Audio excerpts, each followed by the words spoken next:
تو چشتی صاحب قبلہ علماء حقہ میں سے ہیں. چشتی صاحب قبلہ پر یزیدی ہونے کا ٹھپا لگ ہی نہیں سکتا. چشتی صاحب جیسے محسن اسلام اور اہل سنت کے عظیم محسن اور رہبر کو یہ جو یزیدی کہنے والے ہیں یہ خود خبیث اور دجال ہیں، جھوٹ اور فریب سے کام لے رہے ہیں. چشتی صاحب قبلہ پر یزیدی ہونے کا ٹھپا لگ ہی نہیں سکتا.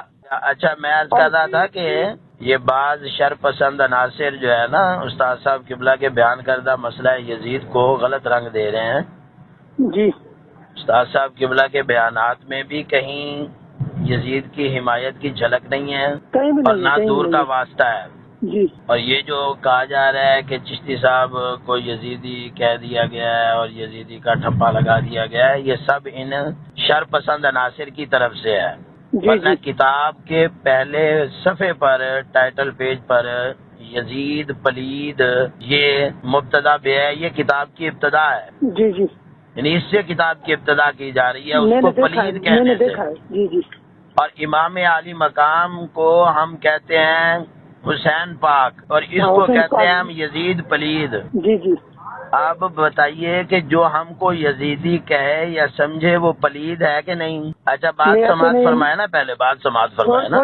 تھوڑا میں عرض کروں، اگر مفتی صاحب میرے مرشد کے ساتھ ملا نا، یہ جو کتے بھونک رہے ہیں نا مفتی صاحب کے خلاف، ان کے منہ بند ہو جائیں گے. ہاں اچھا، گزارش یہ تھی جی کہ چشتی صاحب نے یہ موقع بیان کیا ہے دفاع صحابہ میں کہ اگر ہم یہ کہتے ہیں کہ یزید پلید اس وقت پلید تھا جس وقت سیدنا امیر معاویہ رضی اللہ تعالیٰ عنہ نے اس کو خلافت دی، جی تو اعتراض حضرت سیدنا امیر معاویہ صحابی رسول پر آتا ہے. وہ پلید بنا کب بنا؟ تفویض خلافت کے بعد بنا. ٹھیک ہے نا؟ جی جی اور اس کے علاوہ جو مسئلہ نیا ایک کھڑا ہوا ہے نا، یہ مراتب علی حجرے والے کا. جی جی تو مراتب علی جو ہے حجرے والا جو ہے مراتب علی شاہ، ہاں یہ میرا ساتھی ہے. ہم اکٹھے سبق پڑھتے رہے ہیں چشتی صاحب قبلہ کے پاس. ہم اکٹھے سبق پڑھتے رہے ہیں چشتی صاحب قبلہ کے پاس. چشتی صاحب قبلہ کے جتنے احسانات ہیں نا، یہ ایک احسان کا بدلہ بھی نہیں چکا سکتا. جی جی اس نے زیادتی یہ کی ہے کہ اپنے شاگردوں میں اس نے یہ رنگ بھرا ہے کہ چشتی صاحب نعوذ باللہ من ذالک انبیاء کی توہینیں کر رہے ہیں اور اہل بیت کی توہینیں کر رہے ہیں اور صحابہ کی توہینیں کر رہے ہیں. محمد رضا، میں آپ کی ساری بات سمجھ گیا. میری بات پہلے سماعت کر لینا. تھوڑا میں عرض کروں. کل ایک بندے نے مجھے فون کر کے کہا، اچھا تو فضل احمد چشتی نے مراتب علی شاہ کو گالیاں دی ہے. کون سا بندہ تھا وہ؟ پتا نہیں، اس کا نمبر میرے پاس ہے. پھر میں نے اس کو کہا کہ بھائی بات یہ ہے، اگر کوئی بھی اہل بیت کی شان میں گستاخی کرے گا وہ باپ کا بیٹا ہو ہی نہیں سکتا.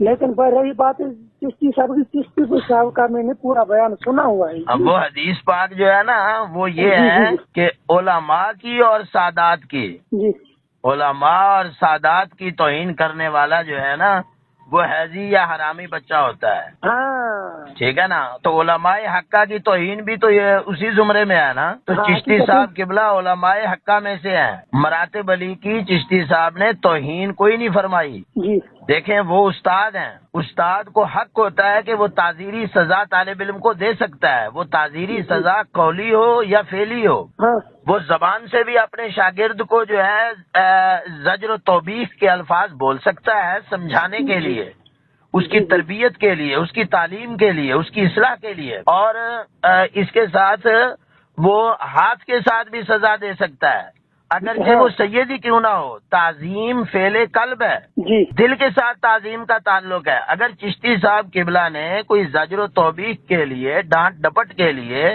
افہام و تفہیم کے لیے، سمجھانے کے لیے، اگر مراتب علی کی غلطیوں پر، اس کی زیادتیوں پر، نا انصافیوں پر اور ایسی غلیظ قسم کی حرکت پر کہ چشتی صاحب جیسے محسن اسلام اور اہل سنت کے عظیم محسن اور رہبر کو وہ توہین کنندہ ثابت کر رہا ہے، اس کا سالہ ہے، مراتب علی کا سالہ ہے نصیر، اس کی ریکارڈنگ ہے میرے پاس، وہ بکواس کر رہا ہے کہ چشتی صاحب نے انبیاء کی توہین کی ہے. میری بات سمجھے کہ نہیں؟ جی جی جی. تو استاد محترم نے مراتب علی کی جو ڈانٹ ڈپٹ کے حوالے سے جو کوئی جملے بولے ہیں، وہ استاد ہیں، وہ مربی ہیں، وہ راہبر ہیں، رہنما ہیں. وہ تعزیری سزا کے طور پر قولی یا فعلی طور پر وہ سزا اپنے شاگردوں کو دے سکتے ہیں. اس میں وہ حق پر جانب ہے. جی جی ہاں حقیقت. اس میں غلطی والی کیا بات ہے؟ جی. کوئی گالی نہیں نکالی چشتی صاحب قبلہ نے. جی. کوئی اس کی ماں بہن نہیں انہوں نے اس کی نعوذ باللہ من ذالک بےعزتی کی. نہیں یہ میری بات سمجھے کہ نہیں سمجھے؟ تو وہ کیوں بکواس کر رہے ہیں؟ یہ کیوں بکواس کر رہے ہیں مراتب علی کے متعلق کہ چشتی صاحب نے گالیاں نکالی ہیں؟ کوئی ایک گالی ثابت کرے چشتی صاحب نے گالی نکالی ہو. نہیں یہ چشتی صاحب قبلہ نے دیکھے نا، آپ ایک سمجھدار آدمی ہیں. تھوڑا میں نے اس کو کہہ دیا تو جو اہل بیت کی شان میں گستاخی کہے گا نا وہ باپ کا بیٹا ہو ہی نہیں سکے گا. ایسے تھوڑی ہے جیسے وہ غلط کرتے ہیں، جیسے کلپ کاٹ کے مجھے سنائی گئی تھی، میں نے شجاباد میں بھی بتایا تھا. عرض یہ بندے ایسے کہتے رہیں گے، انشاءاللہ ان کے منہ بند ہو جائیں گے. بات کرنے کا مقصد یہ ہے کہ یہ شر پسند عناصر جو غلط رنگ دے رہے ہیں نا چشتی صاحب قبلہ کے خلاف، لوگوں کو غلط سمت لے جا رہے ہیں، یہ اپنا بھی نقصان کریں گے، اہل سنت کا بھی نقصان کریں گے.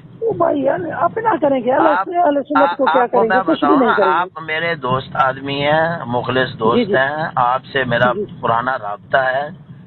تو میں نے یہ سمجھا ہے، میں نے اصل میں آپ کی کوئی گفتگو سنی ہے، اس نے وہ اظہر سلیم نے وہ جو آپ نے اس کے ساتھ گفتگو کی ہے، جتنی اس نے وہ ساری ریکارڈنگ کی ہے، اور اس ریکارڈنگ کو وہ شائع کر رہا ہے. وہ کل کی ہے وہی وہ اس ریکارڈنگ کو شائع کر رہا ہے، لوگوں میں اس طور پر شائع کر رہا ہے کیونکہ آپ کو اس نے مکمل بات تو بتائی نہیں، اور آپ نے بھی مکمل تفصیل سے بات نہیں کی. آپ نے بھی ابہامی جملے بولے ہیں اس میں. وہ اس کو آپ کی ریکارڈنگ کو چشتی صاحب قبلہ کی مخالفت میں پیش کر رہا ہے. نہیں یہ کل کی تھی، کل اس نے ہم سے بات کی تھی کل کو. کل میں نے اس لیے یہ آپ کے اس میں آپ کے یہ الفاظ بھی ہیں کہ میں نے چشتی کو کہا ہے کہ جو یزیدی کا ٹھپا تجھ پر لگ گیا ہے یہ نہیں ختم ہوگا. یہ بات آپ کی ٹھیک نہیں ہے. دیکھو میں آپ کو یہ بات بتاؤں آپ کو، یہ جو یزیدی کہنے والے ہیں یہ خود خبیث اور دجال ہیں، جھوٹ اور فریب سے کام لے رہے ہیں. چشتی صاحب قبلہ پر یزیدی ہونے کا ٹھپا لگ ہی نہیں سکتا. بھائی عرض یہ میری بات سمجھے کہ نہیں سمجھے؟ اچھا میں جو گزارش کر رہا ہوں نا، آپ نے اگر دیکھیں آپ نے اگر ایسے لوگوں کے ساتھ تعلق رکھا، رابطہ رکھا تو وہ ہمارے تعلق میں نقصان پہنچائے گا. نہیں ایسے لوگوں کے ساتھ میں نہیں رکھوں گا. ہاں دیکھیں آپ ایک اہل سنت کا مخلص درد رکھنے والے ہیں، اور ہم نے آپ کے ساتھ جو تعلق قائم کیا ہے، استوار کیا ہے، آپ سب کچھ جانتے ہیں. کوئی جتانے والی بات نہیں ہے اس میں. میری بات سمجھے کہ نہیں؟ تو اس لیے آپ ایسے لوگوں سے رابطہ مت کریں، یہ لوگ آپ کا نقصان کریں گے. یہ لوگ چشتی صاحب کی نظروں میں بھی آپ کو مخدوش کر دیں گے، اور ہمارے تعلق کے درمیان یہ دراڑیں ڈالنے والے لوگ ہیں. بھائی عرض یہ محمد رضا، انشاءاللہ آپ سے میں گپ شپ کروں گا، ایسے کریں گے. عشاء کی نماز کی بات کریں. ابھی میں میں بھی ایک محفل میں شریک ہونے کے لیے جا رہا ہوں. اللہ بہتر کریں گے، اللہ کے رسول. جی انشاءاللہ جو چاہے ویسے کرتے رہے، اس کو کرنے دے. ہاں اللہ تعالیٰ مدد فرمائے. ٹھیک ہے، آپ ایسے لوگوں سے رابطہ مت رکھیں. السلام علیکم ورحمۃ اللہ. وعلیکم السلام.